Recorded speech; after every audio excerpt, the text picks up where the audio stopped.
नमस्कार। मैं डॉक्टर दिनेश चारण बीए प्रथम वर्ष के हिंदी साहित्य के प्रथम प्रश्न पत्र की कक्षा में आप सभी का स्वागत करता हूं। हम प्रथम प्रश्न पत्र में आधुनिक काव्य सोपान पुस्तक पढ़ रहे हैं और आधुनिक काव्य सोपान में हम कवि जयशंकर प्रसाद को पढ़ रहे हैं। जयशंकर प्रसाद छायावाद के प्रतिनिधि कवियों में से एक हैं। उनकी कविताओं में जो प्रकृति का चित्रण किया है वो बहुत ही खूबसूरत तरीके से उन्होंने किया है।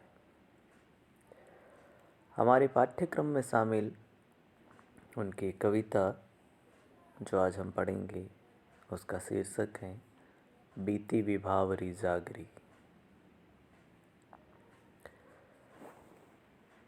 मैं पहले उस कविता को पढ़ूंगा और उसके बाद उस कविता का अर्थ आप लोगों के सामने रखूंगा।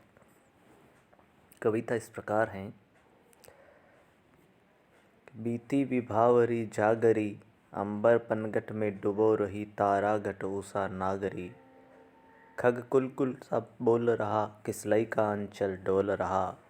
लोय लतिका भी भर लाई, मधु मुकुल नवल रस गागरी। अधरों में राग अमंद पिए, अलकों में मलियस बंद किए। तो अब तक सोई है आली, आँखों में भरे विहागरी।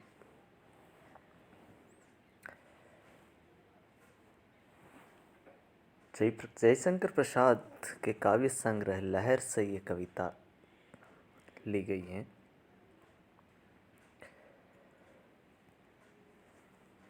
इस कविता में प्रेम का सुंदर चित्रण कवि ने किया है। प्रेम और सौंदर्य के कवि प्रसाद ने प्रेम का प्रकृति के विविध अंगों को लेकर स्वर्णिम चित्रण किया है। प्रसाद जी के अनुसार एक सखी अपनी सखी को प्रातःकाल होने पर विविध प्रकार से जगाने का प्रयत्न करती हुई कह रही हैं कि बीती विभावरी जागरी। विभावरी कहते हैं रात्रि को। हे सखी, अब तो तू जाग जा, जरा उठकर देख तो सही कि रात्रि बीत चुकी है। अंबर पनघट में डुबो रही तारा घट उषा नागरी। अंबर आकाश, नागरी स्त्री। कि हे सखी, अब तो तू जाग, जरा उठकर देख तो सही कि रात्रि बीत चुकी है और अंबर रूपी पनघट में तारा रूपी घड़ों को उषा रूपी नागरी डुबो डुबो कर निकाल रही है। अर्थात रात बीत गई है तथा प्रातःकाल होने से आकाश में तारे कहीं कहीं टिमटिमा रहे हैं, जिन्हें देखकर ऐसा लग रहा है कि मानो कोई स्त्री अपना घड़ा डुबो डुबो कर पानी से निकाल रही हो। खग कुल कुल सा बोल रहा, किसलई का अंचल डोल रहा। लोय लतिका भी भर लाई, मधु मुकुल नवल रस गागरी।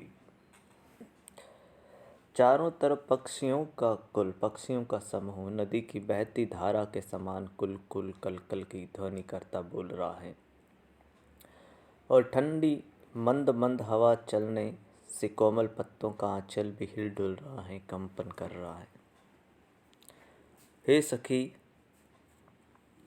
अब तो जाग जाओ, क्योंकि ये जो कोमल लता है वह भी अपनी नवकलियों पर नवीन रस का घड़ा भर कर ले आई है। अर्थात लता की नवकलियों पर नवरस ऐसे टपक रहा है जैसे रस का घड़ा ही उड़ेल दिया गया है। अधरों में राग अमंद पिए, अलकों में मलयस बंद किए। तो अब तक सोई है आली, आंखों में भरे विहागरी।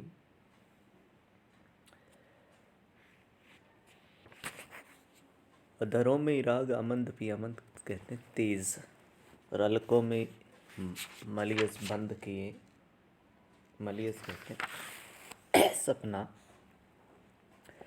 अपनी सखी को समझा रही है, सखी अपने होठों के में अंदर ही अंदर लगातार रूप से तुम प्रिय राग पीती हुई अपनी आँखों में कई मधुर स्वप्नों को बंद किए, प्रिय के जाने का वियोग भरे हुए अभी तक सोई हुई हो। अधरों में राग आमंद पिए, अलकों में मलयज बंद किए, तो अब तक सोई है आली आँखें में भरे विहागरी। सीधे शब्दों में प्रातःकाल हो गया है और तारे टिमटिमा रहे हैं। पक्षियों का समूह मधुर राग गा रहा है। ठंडी हवा में कोमल पत्तों का आंचल चंचल हो रहा है और लता भी नवरस से भर आई है। अतः हे सखी, तुम्हें भी अपने मधुर सपनों से बाहर निकलकर ये सुंदर प्रेममय प्रातःकाल निरखना चाहिए। अतः जाग जाना चाहिए, तुम्हें जाग जाओ। इस कविता में हम देखते हैं कि प्रसाद प्रातःकाल का वर्णन कर रहे हैं और एक ऐसी प्रेम का वर्णन कर रहे हैं कि जिसमें नायिका अपनी आंखें बंद किए हुए हैं और उसकी सखी उसको कहती हैं कि अब तो विवाहवरी बीत गई, अब तो रात्रि बीत गई, तुम अभी अपने मधुर स्वप्नों में खोई हुई हो, अब तुम उठ जाओ।